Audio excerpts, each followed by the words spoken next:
Thank you. The next speaker this morning is Dean Pisani.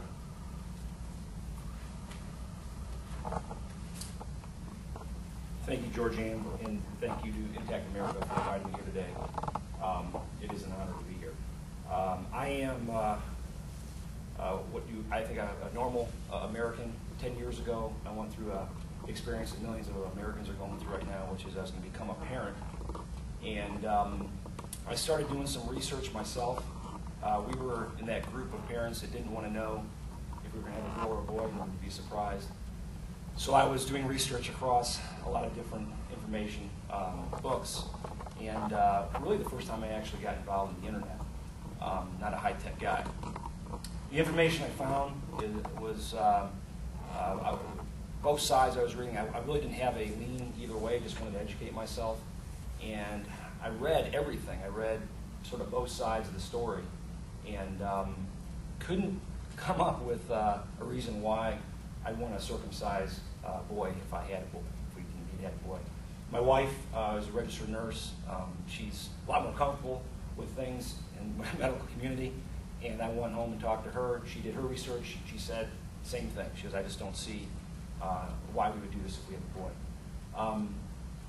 I was living in Chicago at the time, and we went to our normal doctor's appointments with my wife's doctor, and at some point in the process, she was asking us questions, and one of the questions was obviously, if you have a boy, you don't circumcise, and we said no, not thinking it was that big of a deal. And this particular doctor decided at that time to make us feel awful about our decision, and really said some things that I, after the last 10 years of knowing the facts, was really inappropriate. And certainly was a bias. I couldn't quite figure out why, but that sparked me a little bit.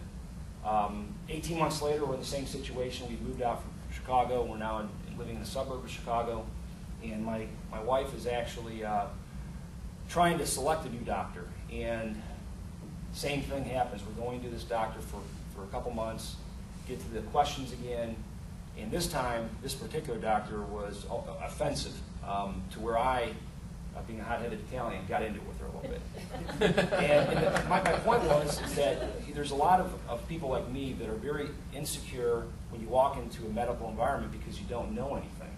And so you're listening to a doctor, and they're supposed to be giving you great advice, and I was going, geez, I think I know more about this than this lady does, because I had studied. And she couldn't give me and my wife, any medical reasons why the procedure should be done if we were going to have a boy. Again, we didn't know. It was more of a, cultural, everybody does it, and I'm sitting there going, I feel like I'm in high school. Just do it because everybody else is doing it. You're a medical doctor. Please tell me the medical reasons. Long story short, that sparked me a little bit more, and I started getting involved with really just supporting resources, writing checks to the movement, which was very grassroots. I've been fortunate enough over the last few years, a successful business in Texas, and wanted to assist and help move this process to the next level from grassroots, which was, by the way, very effective, to more mainstream.